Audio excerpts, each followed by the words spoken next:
人好き二人目よくでねばらきましてくれておーのそれにあのレベル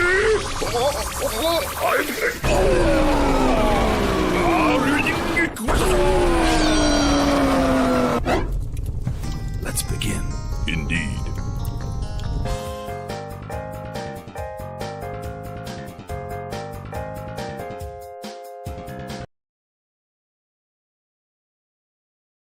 Happy to invite. All right. Hello, everyone, and welcome to Honey Badger Radio. My name is Brian, and this is the Fireside Chat. And on today's Fireside Chat, we're going to be speaking with Mike. I'm just going to call him Mike, but his name is, well, is it okay if I use your name?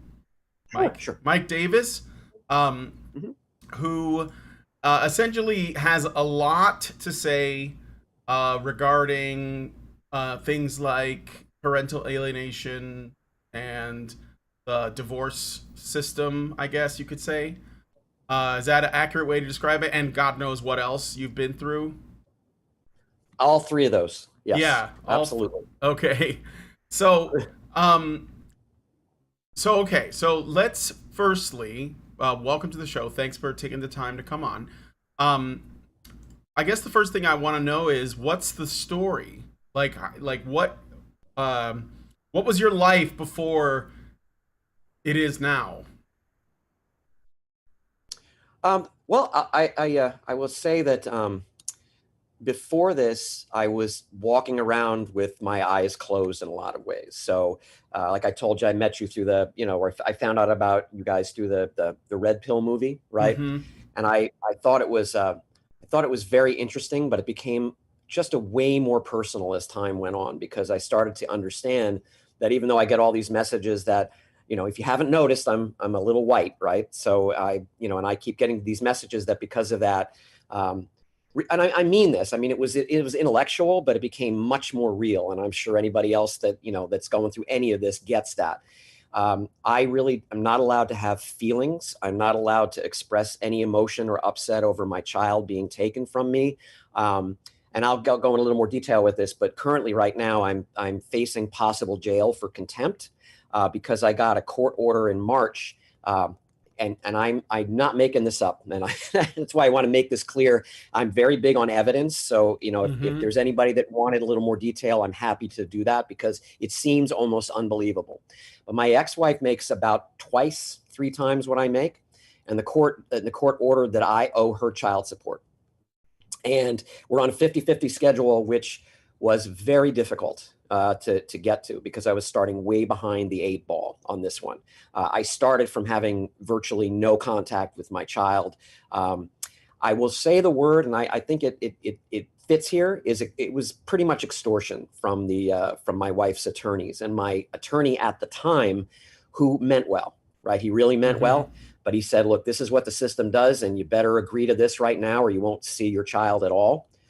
So I would say beforehand, I was aware, right? But now it became much more real. And then the second piece, the second piece is I actually used to run men's workshops back in the 80s. I don't know if anybody's ever familiar with the book, The Hazards of Being Male, but it is great basic reading. And I remember having, it was very useful to hold these workshops. People got a great deal out of them. If I tried to run any of those workshops now, I would be, tarred and feathered and stoned is pretty much where to be looked at. I don't have the right anymore to have any, my voice doesn't matter. In fact, it's clearly an annoyance because of my gender. Yeah. So I think your answer there. Yep. Okay. So that's interesting. I want to go back to the male workshops thing because I am a massive advocate that we should bring those back or make them, like prominent again in some way, shape or form, because I think that men need this, especially younger guys. Yes. But going back to what happened with you. So you were married at one point. Yes. And yes. So you were married and then there was a divorce. And then there was a child Yeah. custody case. Yeah, there's a child custody case, and I still, even though I know it's friendly ears, I feel I'm feeling a lot of shame and embarrassment coming up to say some of what this is. But it really got to the point where I was telling my ex-wife that I wasn't comfortable. The way she was behaving was, it was impossible. I couldn't breathe inside of the marriage. I was being completely discounted, and I went and pretty much told her we need to, there's something we need to do here. And she said, pretty much, don't be a P word, So man what? up. Okay, so this is you were experiencing emotional abuse. Is that like a Well, fair way to put it? yes. And I would say about 5 days before I moved out, because I already had a plan in place, I Mm-hmm. wouldn't dare do it with her foreknowledge. I would never have dared do that. But about 5 days before that, there was a very large fight that I began recording stuff at this point. But she threw all my clothes down 2 flights of stairs. She was screaming. And there was a there was a few altercations, and she came down, and then I hate to, anyway, she just kicked me really hard in the groin. It was really like we had crossed the line at that point. Yeah. And I remember it was about 2 days later, she came in. God, I'm feeling so ashamed of saying this. I'm sorry. No, It's very difficult. look, again, if you aren't comfortable, you don't have to say it. You No, can no, just no. say, I think it's important because I also recognize if anyone else listening, right, has had this experience, I know it helps them, and I care about that more than kind of how you know what I mean? yeah. So after that happened, about 2 days later, she came in and she said, look, I'm really sorry about that. And I know enough from how these abuse cycles work, but it's always around women, right? But I recognized it, even though it seemed a little odd to me, but I know this territory, but the genders are reversed, right? So there's this explosion and then some abuse, and then it's all apologetic until the tension rises again, and then it gets abusive all over again. So anyway, if there was any question in my mind, I was ready to go, and I left while she was at work one day. I barely got everything out of the house by the time she came in. I had a friend with a pickup truck. So anyway, we got all the stuff that was necessary to get out, because that turned out to be good, because once she realized I was not in the picture anymore, I have been told, let's say through the grapevine, through back channels, let's put it that way, that this is one of the most extreme cases of custodial interference, as they put it, that the court, that the judge, that the reunification therapist had ever experienced. So it was very, very intense, and it was immediate. So anyway. Custodial interference. Can you tell us what that means? It's code for parental alienation. It's how the judge that I was happy. I'm going to tell you, Mike, I'll tell you, Brian, this was very lucky on me, because this particular judge believed that both parents have a right to their kids. I'm dealing with a judge right now who absolutely doesn't. And it's just, luck of the draw, which pisses me off even worse, that it's luck of the draw, right? This should be what you assume, right? But anyway, he was the one that started putting that phrase in there, because if we start using the word parental alienation, and that's one of the things I tell people right out of the gate, don't use that phrase, because if you use that phrase, the other side will use that against you, and basically coming up with all the ways it couldn't be parental alienation, right? And what happens is they begin to obfuscate the whole issue. So it's not about this child that doesn't have a father in their life, right? It's about you making these using these phrases, which, maybe it is, maybe it isn't. So it's just a huge quicksand. Yeah, you end up playing language games with these people, and then, now, because like parental alienation does have a degree of emotional impact, right? Because you're talking about alienating children from their parents. So yeah, I mean, like, for the purposes of the legal battle, it's probably best to use a more neutral, term. So so now I want to interject really quickly. My brother, I'm just telling you, this is why I'm so driven to want to get this out. I've had so many amazing things happen to me, like just blessings. So my brother was a family law attorney, and he died unexpectedly a couple of years ago. He was 55, but I hadn't really realized until my situation what he was doing, and he was helping fathers get their kids back. And I didn't realize that he was addressing parental alienation before the term was even getting thrown around.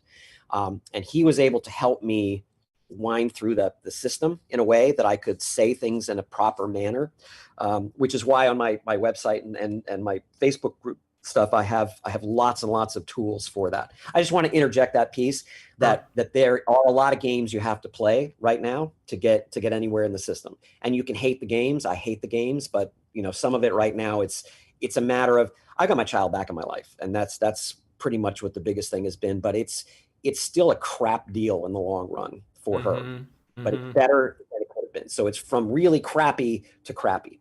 So yeah. Were there any like red flags in your marriage or your home that you kind of like look back on and say, oh, I should have seen that yes, to protect myself better? What are some examples of that you've seen and why do you think you ignored them if you did? I bought into I really want to get married and have kids. It was driving me, and it's like that was the most important thing. Even though my parents had a horrible divorce, and even though my mother tried to alienate me from our kids, all of that I didn't pay attention to at that time. But sure, again, this one sounds stupid, but I'm saying that if anybody else is getting anything like this and you think you should brush it off, maybe it's worth a second look, right? So I remember we were dating, and there was one point where my ex at that time had said to the effect that she just can't stand men that cry and whine and such. And I just don't know why. I don't know why I didn't go for the exit right then. But that was a really early sign. Some other ones were threatening to leave when something wasn't going her way. And what meaning was we weren't having a compromise. We were having either I saw it her way or she was going to go for the exit, right? And I was insecure enough at that point. And again, I really thought that the be all end all of my existence as a man is to be married and have kids. That just seemed, so I was willing to do that to the extent of the red flags, which you're talking about. And again, the other big one was going to her about needing therapy and her telling me don't be a P word about it. Right. So there were, several things along the way. Those are some of the biggest ones. Yeah. Yeah, it sounds like you didn't really have a supportive partner. Just based on what you're telling me. I'm going to go on a limb and I'm going to say that she seemed like she's kind of a bitch. But like, it's so relieving to hear that said out loud. I'm sorry. Well, I it's hard for guys to like call women what they are when they behave like that. Like, because I think the reason for this, and I might get a little bit philosophical here, but I think the reason for this is because when a man can't criticize the woman in his life, it's because he sees his mother in her, and it's hard for them to confront their mothers, and so they don't. And that's I won't say that that's across the board, but I think in most cases that's what it is. So once you say no to your mom, then it'll be a lot easier. So that's what I'm basically saying, guys. Go say no to your mother, and then you'll be a lot better off. Okay. So anyway, that's very good words. Yep. That's very good advice, Brian. I'll tell you from experience. Very good advice. Yep. Yeah, I'm sure. So, all right. So, how are what's going on in your sort of legal? Are you still engaged in this legal battle now? Yeah. And if so, where are things at? Like, what's the most useful information regarding what you're currently doing that other men probably need to hear that you may have learned from this? You need good information and you need patience. Those are just two of the things right now that, and yes, big picture patience. And the other thing, the biggest thing that most people miss is you got to remember this is about your child. And even though you might, you want to do horrible things to your ex, or you want the whole world to know how badly they've behaved, the court system doesn't care. They do not care. Now, if your ex comes in and talks about anything emotionally that you did, they're going to fawn all over her. There's a phrase or a term. I think it was Allison that actually came up with this. Now that I think about it, I use it all the time. It's called the threat narrative. So there's, Yeah. and if I'm paraphrasing her wrong, but what I remember her saying is this has to do with the male threat narrative, meaning more of a masculine, but male, right? About puffing yourself up and saying how you're going to destroy someone. The female threat narrative is inventing whole cloth or exaggerating things to make them feel like, or make them come across as a brutalized victim, which is really easy to do when you're a woman, right? So my ex and her attorney played that, and I want to say right now, while I've got this opportunity, I can't tell you how much I thank Allison all the time for that phrase, because it shifted my ability to deal with what was going on in this case. Because now I could look and I could see, where is this female threat narrative being run? And one of the good things, the hopeful things to say is they're dangerous, but they're limited in their tactics. And once you understand how the female threat narrative works, then you understand what you're dealing with, right? So if you don't go after them and you talk about the best interest of the child, that's your next best way to go. Yeah. Yes, we all talk about the threat narratives on here because that's what a lot of, well, I'll just say that it's not only used by women who are looking to win, child custody or child support or in the divorce or whatever. It's used by a lot of people to get power, to get more influence. It's used by politicians. It's used by academics. It's used by media figures, and it works because a woman in peril, it can move armies. So now you know that, and all you got to do is, well, I just have to convince them that this woman is in peril, and ironically enough, an army of men will form up and try to save her. And because it's in our nature to do that. So essentially there's like a natural evolved trait of men that's being exploited by, ill-intended people, so that like women can get extra privileges and protection as well as resources and even power. And so, of course, I'm speaking in like the macro sense, but you're speaking in the specific instance. But it's like what you're looking at happens at all different scales, So, yeah, I mean, it can be disgusting how it can be exploited. So, so what are some of the realities that you have experienced as a father in the family court system? Like, what are some truths about this? That's a really, really good question. I don't know how much people are going to love the answers, but it's better to know what you're walking into rather than hoping it's another way. So let me start with the maxim that, is it real and is it right? I'm sorry, is it legal or is it right? Are absolutely two different things, okay? They don't bear any resemblance to each other, but you have to walk away from is it right, and you have to go to is it legal.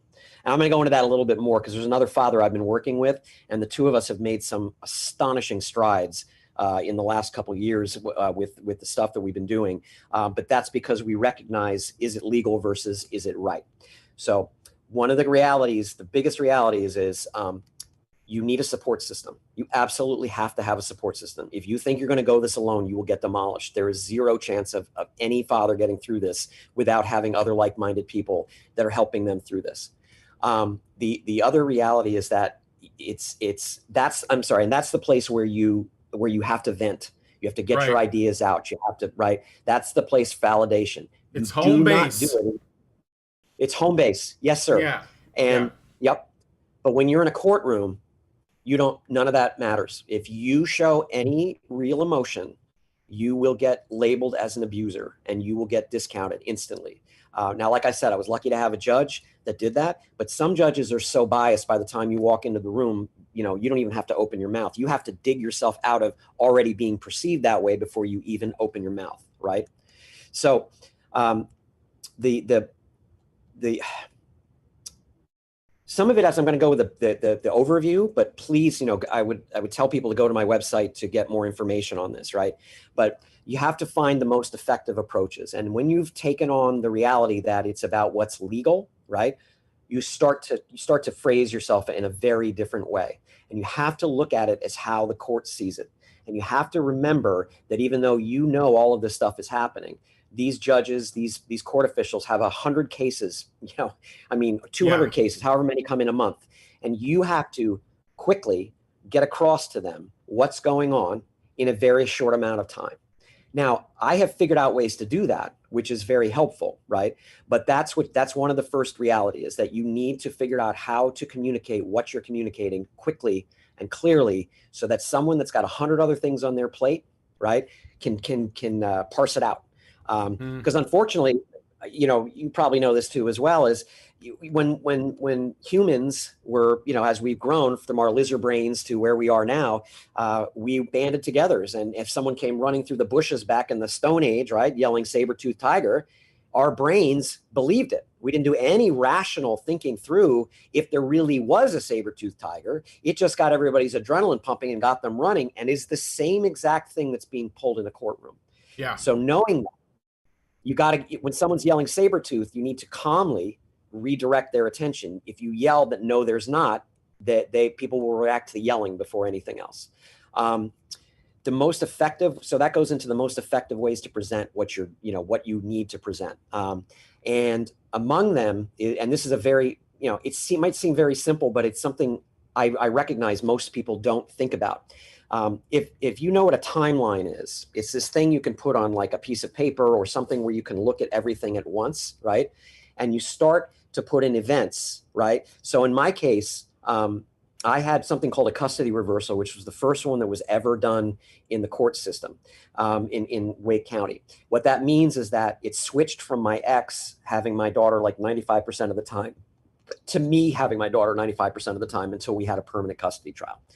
But what did it were, number one, this female reunification therapist had to be a woman. I understand now it absolutely had to be a woman. If there's a choice, that's where to go, because they have a lot more power in this situation than any man does. That's another reality. Guys, right? Yeah, bear that in mind. Obviously, I think that our audience knows this. If you're dealing with the court system, the fact is you're better with women on your team, not because women are better, but because the courts are more likely to sympathize. That's just the way it is now. I mean, that's like, Camille, I think her name was Camille Vasquez. She was Johnny Depp's lawyer. I think her being a woman was a massive plus in gaining like not just the sympathy of the jury and the judge, but also of the people watching, right? Everyone that had their eyes on the case. And that's just this is the thing. Like, it's okay to admit that we live in a world where women just have more credibility. Like that's the reality of what we live in right now. So you may as well know that and take full advantage of it if you can.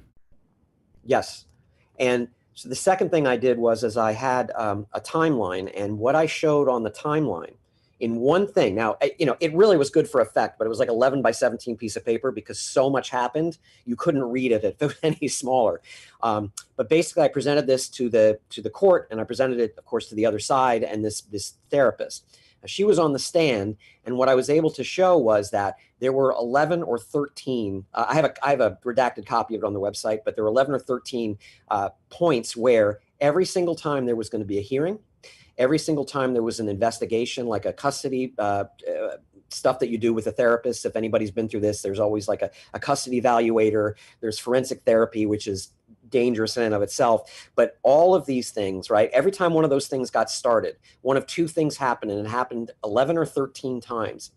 Either another accusation showed up, okay, or my daughter had to go to the doctor because she would come down with something physical, right? Something would happen that had to get her to the doctor. So and the reason that matters is the therapist was saying that my daughter was getting demolished emotionally. Like it was not subtle.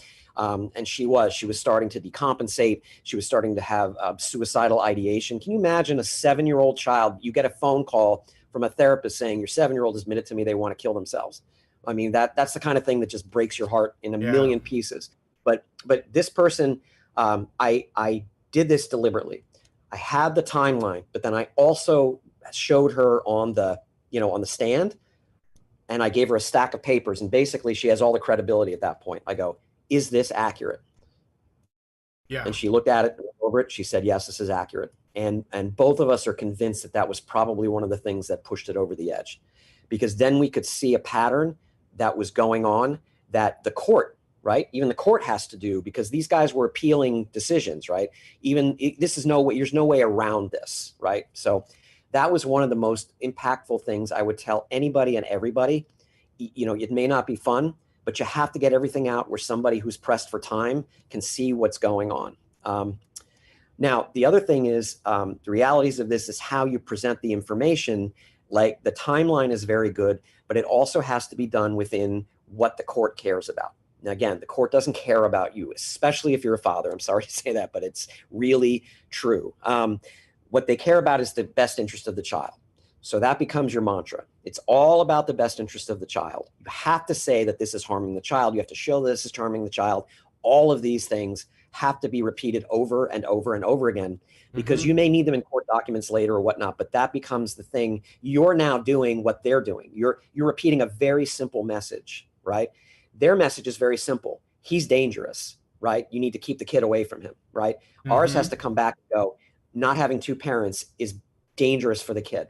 It has to be that simple. The other thing, the other reality is how you act around your kids, right? You can't bring them into this at all.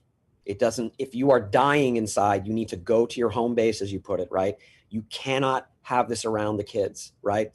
They didn't divorce either parent, okay? Right. So to them, that's their mother. And even though your mother's acting like a total ass, right, it's still their mother. Now, in this case, what happened to me was, my daughter's now 14, and she's got a much better idea of what's happening, way better. So I'm not as concerned about her knowing that.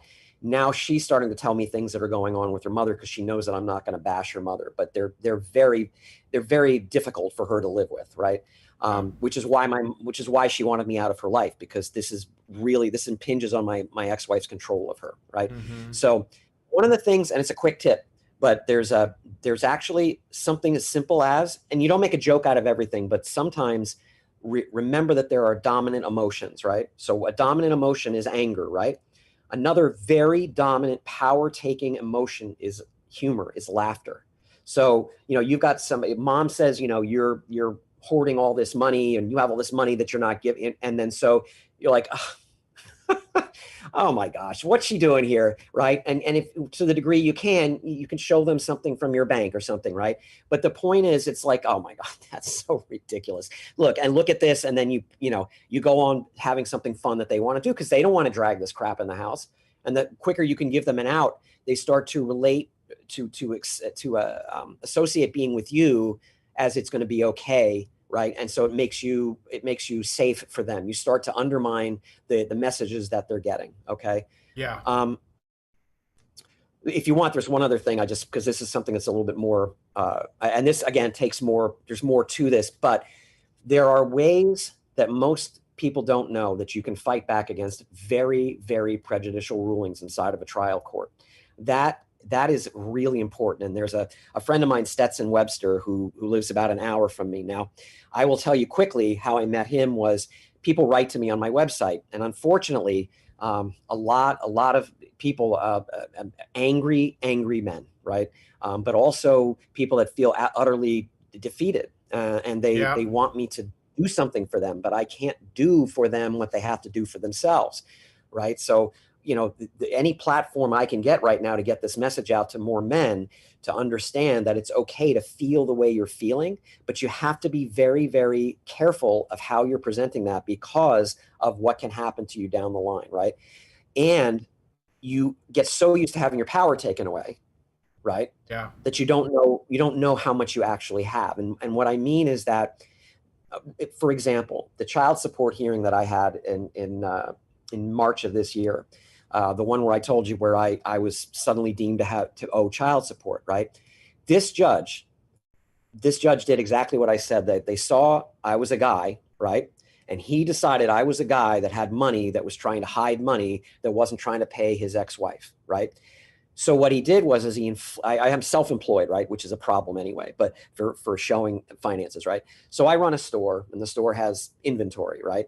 Well, the judge looked at all these costs of inventory as raw income, and he simply said, I don't believe you. When I said all this went to inventory, I make, less than half of what you're saying I make. And he just said, literally, I don't believe you.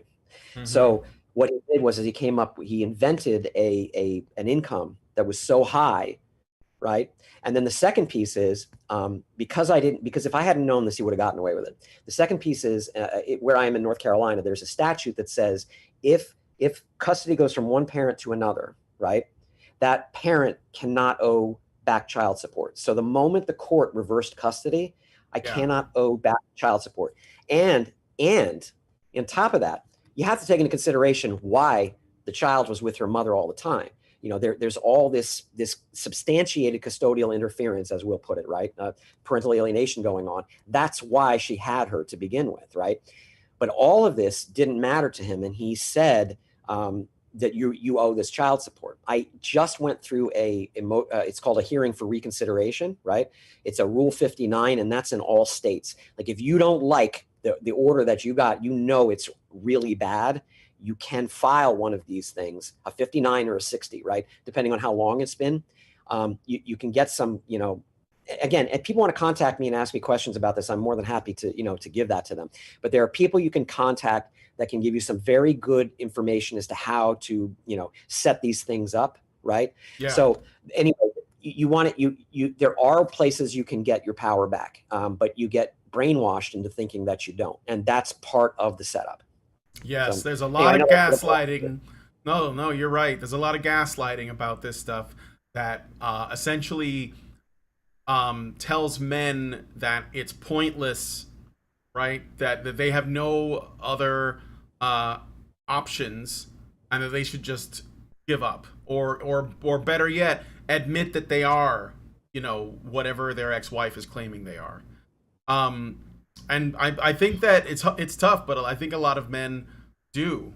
Because I don't know, it's kind of in men's nature to just like take responsibility, but they should not be doing that for things that have nothing to do with them. Even if they think they're sparing their children, because they might be like, look, I just don't want to put my kids through this anymore, so I'm just gonna like go along with whatever, because this is tearing my kids apart. And I get that.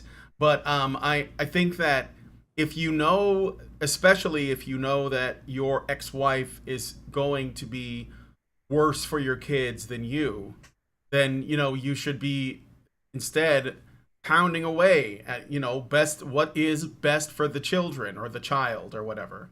And it is tough. Like, one of the things that I tend to focus on when I hear about issues like parental alienation and divorce and child custody, that a lot of people don't talk a lot about, is the impact on children. And so, it like the fact that your daughter was potentially suicidal, right, at 7. Yep. I mean, that is like, I don't know how anyone would want their kid to go through that and wouldn't simply want to, let's drop all the lawyers, let's drop all this garbage, let's work something out so that she is getting, the best of both of us, right? But, again, I don't want to speak for your wife's beliefs, but I do think that when it comes to divorce, women can be extremely abusive and mercenary in like what they want. I have a friend that so I used to know this girl. She was a friend of mine, and she married a guy who I had never met before, but like I liked him. And so, we would all go to barbecues and hang out. This is before I moved to Virginia. I lived in Chicago, and we were all very social. And I thought, oh, this guy's really cool, and you know, and of course I knew the girl, like, you know, or, and then like after some time they had two children together. I thought they were going to be together like till death. Like I didn't, like, they seemed to love each other, right? Just absolutely. And then one day he like was like, yeah, I'm moving out because we're getting a divorce. And I'm like, what? Like nobody saw it coming, you know. um and you know, whatever, like I get that a lot of times people just have like their own little things that they're dealing with, they don't want to tell everybody about, sure. And maybe it was building for a while. But what was kind of amazing is that he told me, because they, you know, again, they were so close. He goes to me and he says, well, we're just gonna like split all of the, you know, like things amicably. Like I'm just gonna go and I'm gonna take these things and I'm gonna move out and buy a new house and she's gonna stay here. And, you know, the kids, we're gonna work out a good system that's fair and, you know, works for both of us. And we're not going to bring lawyers into this. We're not going to bring the courts into this. We're just going to deal with it on our own. And he was, you know, upset that there was a divorce because that always sucks. But like, he was optimistic about how things would come out, and he presumed, you know, that she would just go along with it. And then I learned that she was essentially working with a lawyer behind his back to essentially like take the kids. And she did. She got like, you know, I think he sees them like, you know, every other weekend or something, and that's it. And she took like more than the property that was agreed on. Like she just ran him, you know, roughshod. And I was like, I couldn't, like, because I knew her. I was like, I couldn't believe that she would be so just heartless, right? It was almost like everything she liked about him was gone. And now he's just like a guy that she's just gonna take 100% advantage of. It was like unbelievable. But and I don't know, like I hope he's okay, because I mean I moved out of Chicago, so I haven't talked to him in a while. But yeah, it's just, I guess it's just a mess, you know, like that. And one of the things that because I've known a number of guys that have been divorced and they had a similar experience. It's kind of amazing how cruel women can be when, you know, when, I don't know, like when there's resources on the line, I guess. And men never see it coming because they presume that women are not like that. But it's just not true. I mean, I'm not saying they're all like that, but like, you know, you have, they're human. Like you know, at least treat them like that. Like that. What, could they do this? Yes, they could. Of course, you know.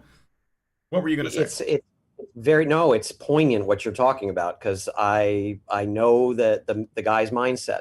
I figured, okay, we were gonna, you know, I even thought, look, I'll rent this place where I've now been for 7 years. Guy got financially destroyed, so I am not going anywhere for right now. But I recognize, by the way, my daughter telling me that her room in my house is the one place on planet Earth she feels safe. So I'll take that any day of the week, right? But I was looking at something similar. It never dawned on me, right? But what I was going to say was that there's a lot of power imbalance. And I'm saying right now, men, and I'm saying masculine, feminine, like when there's the ability to swoop in and you're not paying attention to anything other than yourself, you can do amazingly heartless things. So they've figured out other ways to, you know, to come in and get the system. You know, one thing I wanted to say briefly was the way that I got the extortion happened at the beginning of this, right? Yeah. Was they went with the nuclear option. And my brother in 20 years had never seen anything to this extent. And the upside is, I want to say at the end, he'd never seen a judge admonish someone like my ex-wife before as much as he had, because once he had the information given to him in a way he could process and use legally, right? But basically, if people don't know what the nuclear option is, I'm going to guess there'll be at least a pair of ears here going, damn, I know what that is, right? It's when you get accused of molesting your child. Of course. That is the way that goes. So it was called inappropriate touch, and it kept showing up over and over and over again. And this is what happened every time, like I said, there was a court hearing or anything like this. It ran, and I'm, again, needle in a haystack. The reunification therapist I ended up with, she got it in a minute. but I will tell you, it's very hard even when it's obvious, right? Now, my friend Stetson I was talking about, he had the next, maybe not the nuclear option, but the megaton bomb, right?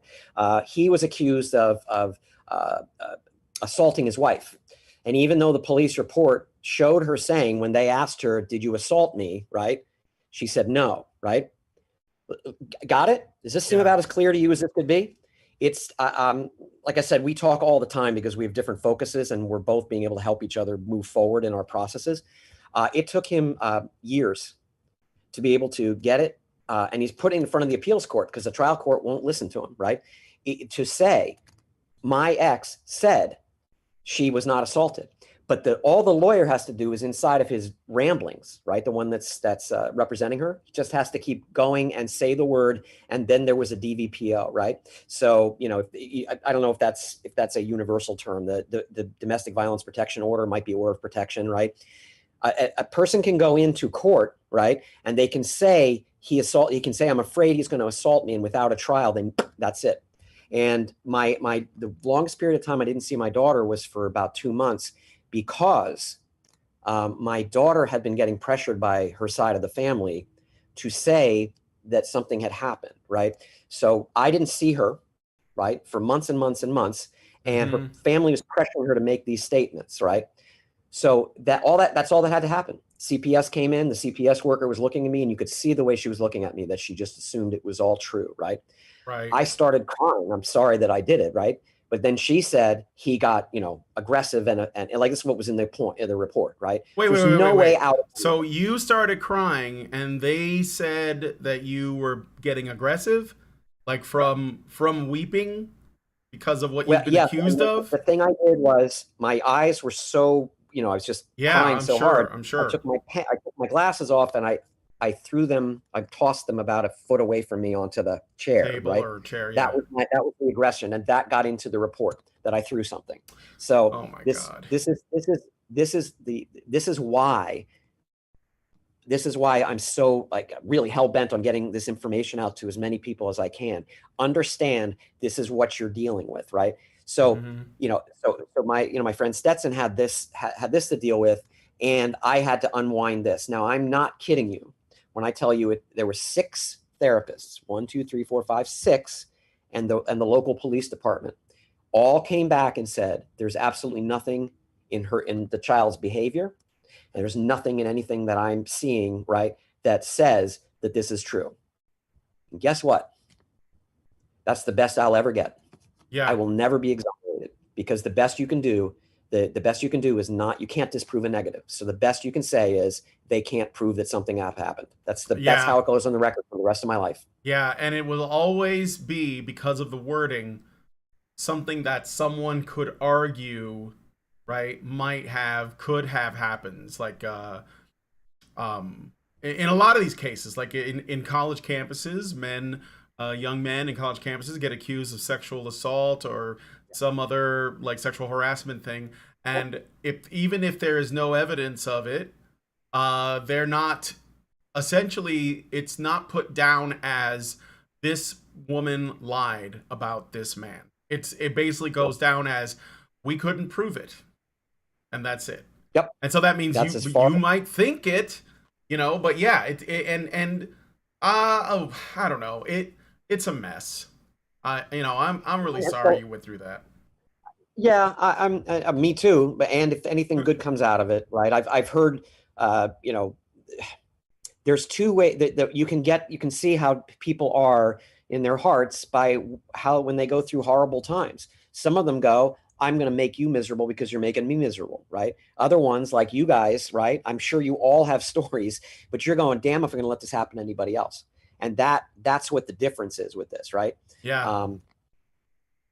So I wanted to just get that across, that there's no exoneration, but it was enough for the court. Let's going back to, is it legal versus is it right? That was enough for the court to put enough in this order that I ended up with 50-50 custody, right? But here's the thing. The reunification therapist was adamant in saying that her being with her mother half the time is not good for her. And I have people saying things like, well, you should be lucky. You should say, you're lucky that you got that much, right? But I want to keep pushing. Oh, and one other thing I wanted to say was, because it's poignant what you said, was when you had shoot, it just went out of my head. I'll come back to it later. Sorry, All right. I get a little bit of my right. I do it all the time. But I do. I'll like have like a really great point, and then I'll be waiting for an opening, and then like somewhere along the way it's gone, and I'm like, okay, now what was I gonna say? But anyway, oh yes, the kids. So when you were saying about being about the kids, this therapist said something I had never thought of before. She said, look, there may become a point where the child switches, right? They switch which person, because they realize that the other parent has done horrible things and they hate that parent, right? And then they switch, and it can be something very minor that could do that, right? But the problem is that you end up with a kid who has still got a fundamental problem in their wiring, because now they've learned they can shut people off. And this is the issue. When a parent, that's what it was. When a parent says they want to do whatever it takes because they don't want it to affect the kids, understand you are affecting them far more profoundly by not doing something, especially if you're not in integrity with yourself. If you're willing to back a lie up, you're teaching your daughters that they can do this to guys, and you're teaching this to your sons, that this is how they can get treated. It's very dangerous to do that, which is why I make that point, that they don't necessarily understand the ramifications of saying, I'm going to walk away from this because I don't want to do that to my child. And then the other thing I wanted to say was, and I think this taps into a very, being male, there are certain things about us, right? That they're inherent to how we're wired. So I hope this kind of gets on the back of that and supercharges that kind of visceral nature of ours. Think about this. This is probably not the first generation something like this happened to most of these couples, right? Something happened to both of them that set them both up in puzzle pieces. I know that's a hard thing to say because it's easier to say I was just a victim. But if you're a victim, that means you have no say, right? If you recognize where you contribute to it, even if it's 1%, right? That's very helpful. So if you hold your ground, if you say that you are willing to not let this happen again, right? Because it's come down through generations. And the analogy I like to use is, it's like you've got a raging forest fire and everybody is running. The firefighters, everybody's running. And when I say firefighters, those are people that are equipped to handle fires, right? But they forget that they're firefighters. And so they run from the flames. And when they do something like, I don't want to affect my kids, guess what you just did to your kid? Mm-hmm. Now you're going to let the bonfire go to them because you've sloughed it off. And it gets harder with every generation. And so how many of us are willing to just go, the buck stops here? It is my nature to protect my child. That's how I'm wired. But the best way I protect them is by turning around and saying, no more. Mm-hmm. And I wanted to say, there's a couple of things that have been going on this year because I really stood up. And now I'm really pissing people off in the court. I was at this hearing that I was just referring to, and the the lawyer for my ex she said, I have never seen behavior like this in 30 years. Frankly, Brian, I'm happy. That really warms my heart. That I've actually come back and I've called her on her stuff, right? She is very, very scary. But the thing is, Brian, you never met my mother. If you met my mother, I go like, listen, lady, you think you're you think you're scary, you think you're terrifying. You haven't met my mother. Mm-hmm. Lucky for me that I had enough of a handle on, as you just said, by the way, I don't think I can overstate the importance of what you said about 40 minutes ago. You got to tell your mothers no. Yeah. Because when you do that, something changes in you, and the people around you start changing differently because you no longer have that primal fear, right? So you decide that it's not going to happen anymore. And then that's when stuff, gets a lot harder. But if you have the right information, if you have the right home base, there's a lot you can do. And I'm going to underscore that in a conversation that I was saying with my daughter a few months ago, where she was talking about some self-harm stuff. And there was one point where I had explained to her that when I was a kid, I was in a similar dynamic, and I tried to take my own life when I was a teenager, like not much of a age different from her. And I realized in that moment, I told her what had happened. And I found out later that that was extremely helpful for her because she didn't feel alone, right? Yeah. But she said several different things, and then there was one point where she looked at me, and then that other thing. And what she meant by that other thing was all the pressure I got to say something about you, which I knew wasn't true.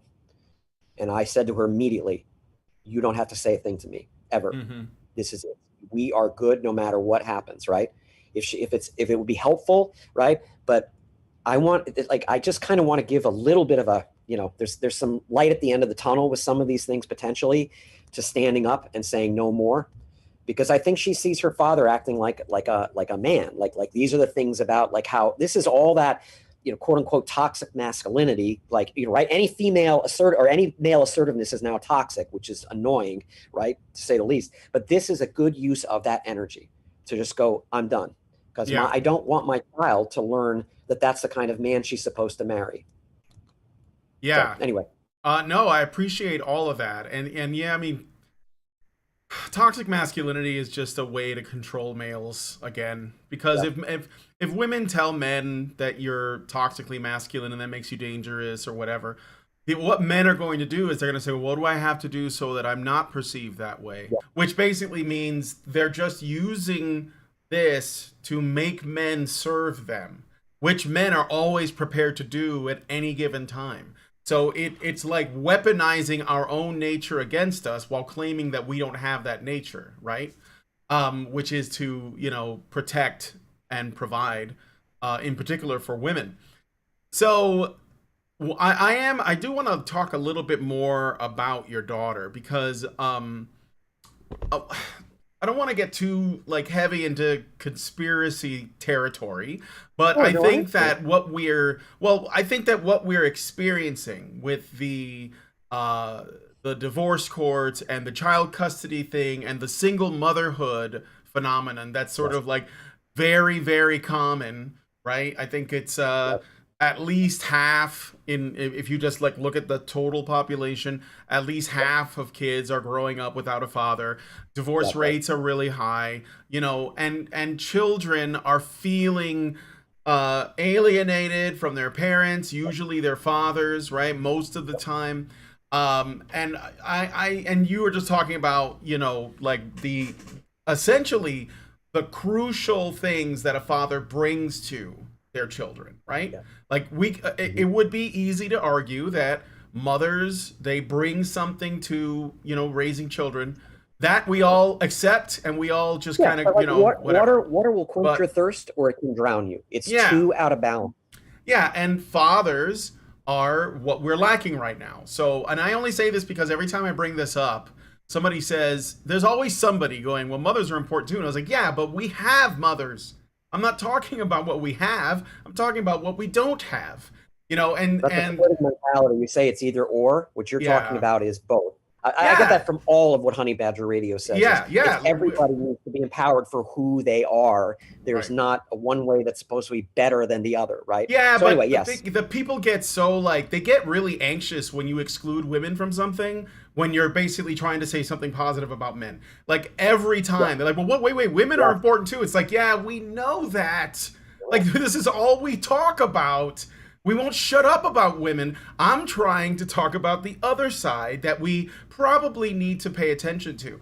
And, anyway. And admittedly, I just realized I just did that with you. I couldn't let you finish the sentence without coming in with including them in it. No, I'm just saying it's really deep-rooted. It's really deep-rooted. This is what I'm saying. It's hard for people to, simply say men are important for these reasons without someone or even themselves saying, well, I'm not saying that women aren't important. It's no, nobody believes that. Okay, let's stop that. Nobody believes that. But what I'm worried about, and in the case of your daughter, because if you look at the wider patterns of how children are impacted by not having their father in their life, by being alienated from, maybe they were involved in a really ugly divorce where they saw the worst parts of both parents, right? Which can happen because, divorce is difficult. People start backstabbing each other. They pull out all the stops.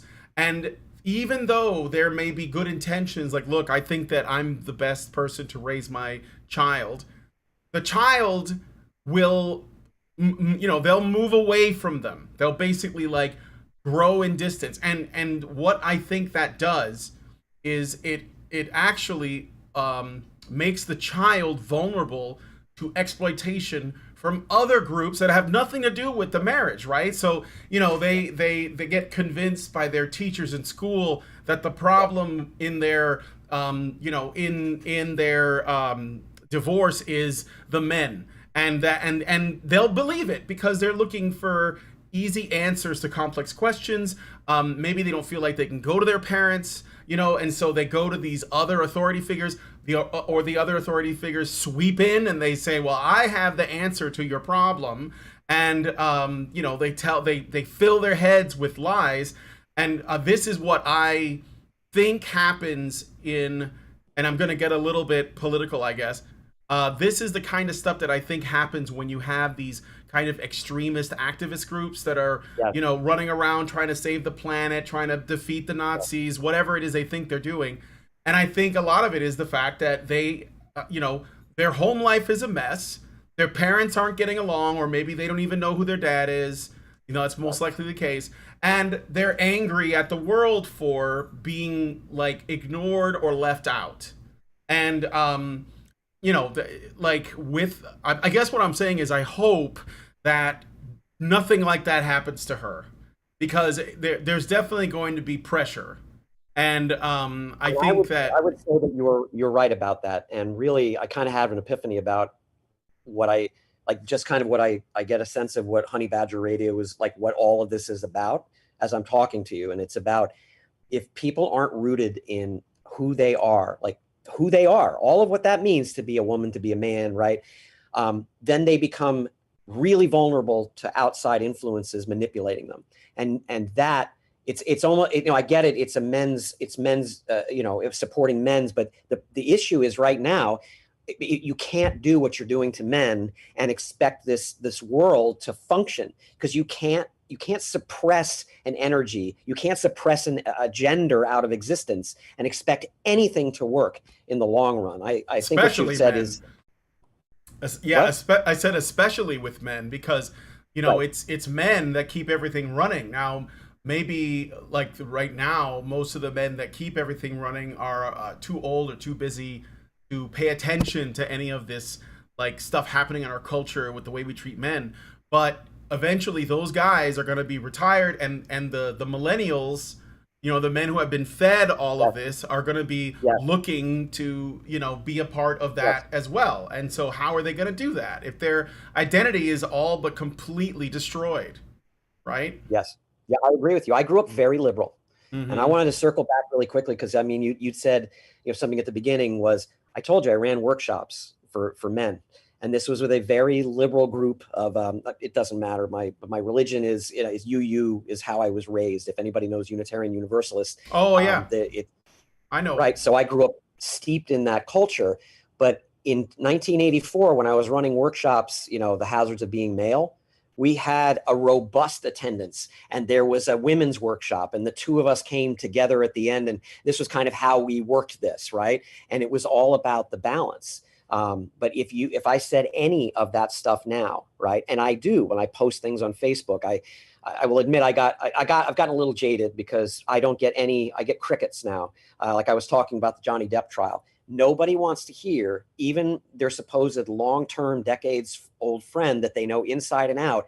They don't want to hear, right, that something's really wrong, right, because it doesn't go with the narrative that it's all about men are dangerous, right, and I couldn't agree with you more about getting more of that kind of, those types of workshops. I feel right now we'd have to have them in clandestine basements or something where you can't. Yeah, absolutely. And I have people, by the way, that talk to me offline, right? Especially men friends, right? So, some of them are ministers stuff inside the organization. They go, man, I totally get what you're saying, but they won't say it out in public.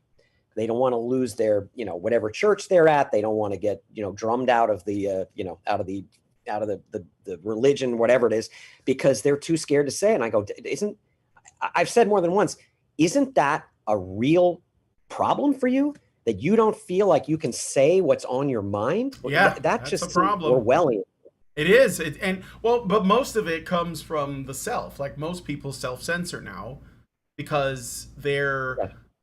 I mean, they just don't want to rock the boat, you know, and so they're constantly trying to figure out like, okay, how are we framing the conversation so that it offends as few people as possible, but Yeah. allows me a little bit of space to say what I actually believe, in the hopes that it won't, you know, cross that line. And all of this like overthinking of all of it, I think that it's harmful. I mean, you know, it kind of makes it impossible for us to express our ideas. And the thing is, like thinking itself does not happen passively when you're alone. Like I know a lot of people Correct. would disagree with me and they would say, well, of course anyone can think at any time, but when you're really No. thinking about something, you need another person so that you could share your thoughts with them and then they can Yeah. share their thoughts about your thoughts.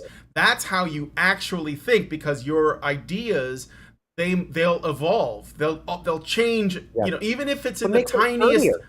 Yeah, and Can make them sturdier. it makes them sturdier, but even if it only changes it in like a tiny way, it can have a much bigger long-term impact. Like if you're just thinking to yourself all the time, how do you know if you're right or wrong? Like you don't, because there's no one to confirm or push back, because you're alone. So you're just like, well, I know that's right, and you can just believe whatever you want to believe because there's no one around to tell you that you're wrong. So thought to Yeah, that's what I me, meant. If I'm going to make a point, I'm either going to adjust the point or I'm going to be more resolute in it because I now have, you know, conflicting or, you know, evidence that pushes against that, yeah, which is really, you know, I remember saying to somebody, yeah, and this was kind of, you know, this was at the beginning when things started really just falling apart with me and a lot of the liberal friends that I grew up with. But I remember talking to them about the red pill, right? And like, you know, have you seen any of this? Isn't this the first thing they said was, Cassidy Ray is a darling of the right. And so oh because my once we god, got this, we associate them with conservatives. Well, what they did, right? It's a critical thinking, monstrous critical yeah, thinking error to say, okay, number one is I've never seen her do anything other than talk about, because they're the only ones that are listening, right? That's the point. But I've seen her talk about what, you know, what this is about.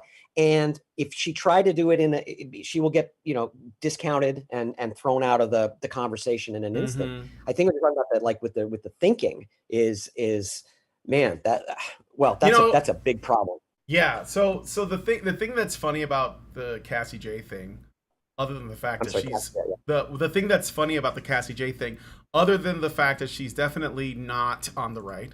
I know her, and she's just, that's just not her. But that doesn't matter, because um it doesn't matter if the person sharing the information is like crazy far right, libertarian, anarcho capitalist, far left, communist, whatever. It doesn't matter, because if what they're saying is true, then it's true, right? Like it has nothing to do with, well, the politics of this person basically makes their beliefs, you know, untenable. It's like, no, if they're making a claim, none of that other stuff matters. Let's look at the claim, and if it's true, then it's true.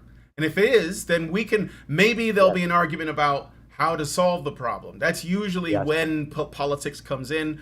But in general, somebody's statements are not invalid simply because of their political alignment. This is one of the biggest problems we have right now, because nobody is allowed to like say, hey, this is a problem, I'd like to address it, and here are some suggestions.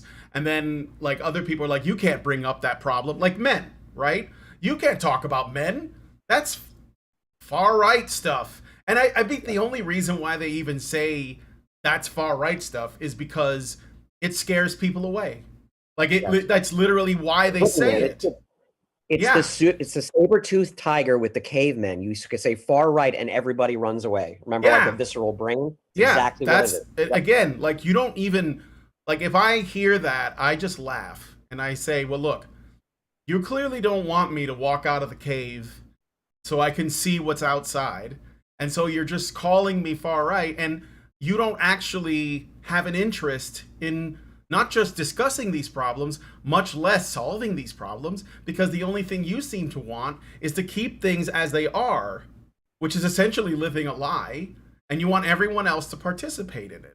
And the truth is, there are, at least in the case of men's issues, which I think, frankly, even though I have like opinions on all kinds of issues, you know, like political and social and cultural, I think the men's issues are the most important, like easily above all, and not only because it's not only because men obviously need help, okay, in a number of ways, but also because it will affect women.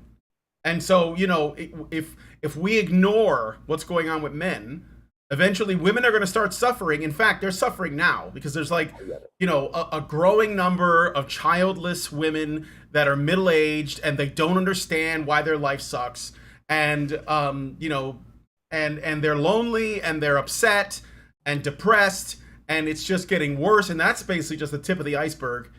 And it's because of men. It's because they've lost access, right? And so, and again, the men that you know, many of them are choosing to stay out of the stuff, and I can't blame them. I can't blame them for that. Like, it's like, yeah, I get it, dude. So, I think that this is why I talk about like men's issues primarily. And to go back to what you were saying about like clubs or some kind of community thing, I think it's absolutely crucial. So you're in North Carolina, Yes. right? I'm in Virginia. I'm in southwestern Virginia. Yeah. Oh, Yeah. So I was I wondering would. what. Yeah, go ahead. Go ahead. I was wondering if we could meet up. Well, we can, sure. So what I was thinking about is I haven't had a lot of time to like explore my area, but I want to work with men more directly. And you know, one like Paul Elam. Do you know who Paul Elam is? Oh, I sure know. Boy, that guy doesn't make a lot of friends. No, no. But I gotta admit though, I'm a little jealous. But I'm the kind of person that makes friends Yeah. really easily. So Paul lives I around. like what you said before. I don't mind getting in trouble, and you're. I'm going to tell you, this experience has even made me feel more comfortable with getting in trouble. So I Oh, appreciate well, there that. you go. I'm not going to say I hope you get into more trouble, but No, I no, will no. say. I got to make more noise because one of the other things that I don't have going for me is that I'm not as well known yet, right? So I'm working on getting myself out there more publicly, because the other thing is like cockroaches run when the light goes on, right? So if it becomes something where someone's going to get embarrassed, that's going to maybe force them, right? We know the arc of justice bend, or we, you know, the arc moves towards justice, but a little extra light shown on the Yeah, on the problem can make it happen a little bit faster. And I yeah. absolutely would love to talk to you more about if there's anything that we could maybe collaborate on to help, you know, make this available to people. Because, you know, and also we're online. There is something about if you can, you know, you can talk to people directly and you can have that back and forth. It's much more powerful. Absolutely. So yeah, the reason why I brought it up is because I really think it's important that men form fraternity with other men. You Yes. know, especially if is a way to sort of like attract younger men. And when I say young, Yes. I mean like guys in their 20s, and you know, Yep. because like the thing is, I notice that men right now, young men especially, are looking for answers. They're looking to Yes. learn about their Yep. masculine self. They're trying to, Yep. you know, understand what it means to be a man, and they know, and Right. this is what I love, they know that like all of the sort of mainstream cultural institutions are not helping. Like they're just demonizing men, they're calling them toxic, they're calling them rapists, like it's just a part of their nature, right? They're using threat narratives to keep men apologetic, subservient, and willing to like essentially do whatever it Yeah. takes to clear themselves of original sin for being born a man. And they're learning about this in school and online and in the media and from the academics. It's everywhere. And so they're looking Hmm. in other places. And I mean, I'm glad that they are aware enough that something is wrong, but I sometimes worry that they might be looking in places that aren't as constructive. You know, like, and I don't blame them because this is the condition that they have been put in. So this is why I think fraternity with other men, that's constructive and positive, and also like legitimately helpful. So it's not just like teaching men to stop being men so that they stop doing bad things to women, for Well, example. that's my point. I'm going to tell you right now, my friend Stetson will Hmm. absolutely, you would want to, you'll want to talk to this guy. He is absolutely ripe for this. Like, we Good. realize we're putting together a website now that I don't want to put it out there because it's not ready, but it's about putting all of these things in one place, because we need to get it so that everybody's got information they can rely on. And that's Yes. why, when you said at the beginning, and I appreciate you giving me the out to not go into what I was, having that feeling about, but I want men, man, you've really verbalized that really well.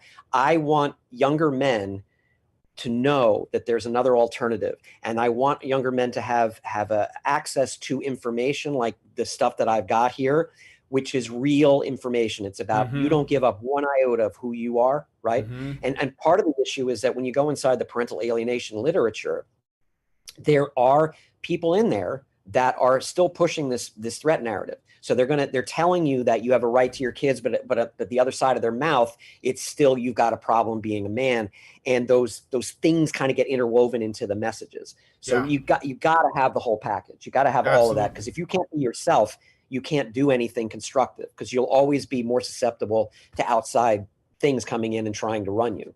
Yeah, Yeah, that's really well exactly. put. Yeah, that's the thing. Like that, I think that's the most important like crisis that we're facing right now. So, we have gone over time, which is fine because I Oh, okay. enjoyed the talk. I do have a couple of super chats which were sent in, so let's take a look at those.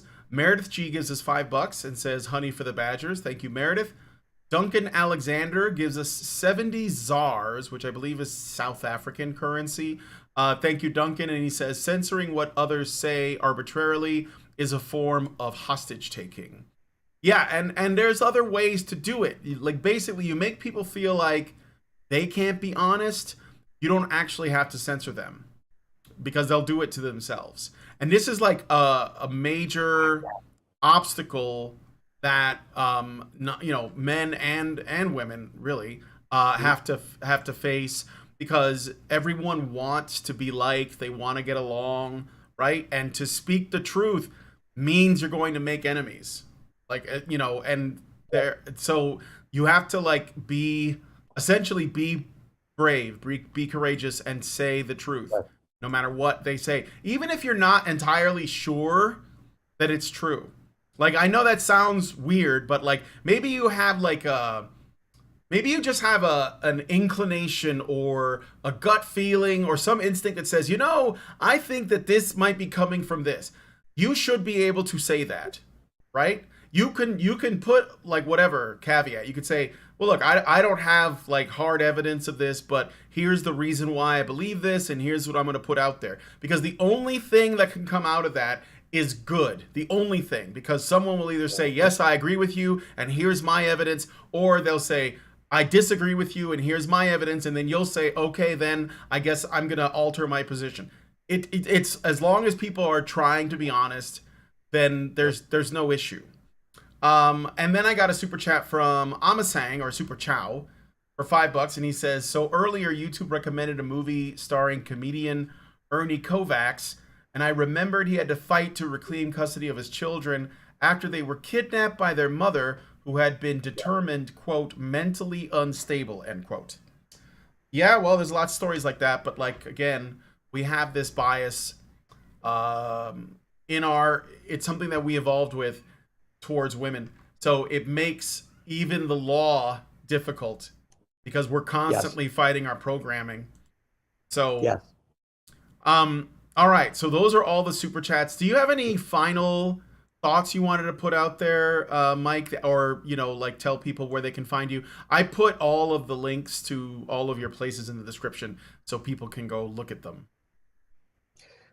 What I would what I would say is that it, there are things you can do, and from people that I have people that I get input from on a regular basis, right? Because I need that, what you're talking about, right? I need that good input, and there's always you can't control outcomes, but you can control your own integrity and your own behavior. And when you have good information, like the information I've gotten over the course of realize I've been in this litigation 8 years, and I have been fortunate enough to find people that are they've really got something functional going on, right? If you get good information, right, and you run with that good information, and you have patience with it, because you know that you do not want your sons and daughters to experience what you've been experiencing, right? You say the buck stops here, right? That can tap into all of that strength you've got, even when you're getting pressured to back down, that you recognize my children are worth more than that, right? My quality of my own life is worth more than that. So when you're saying like Ernie Cope, there's even a quote from Albert Einstein. He sent some message when he won the Nobel Prize, right? He said something to the effect of, I would give you all the money that I got if I could just see my kids again. And he was talking about to his ex-wife.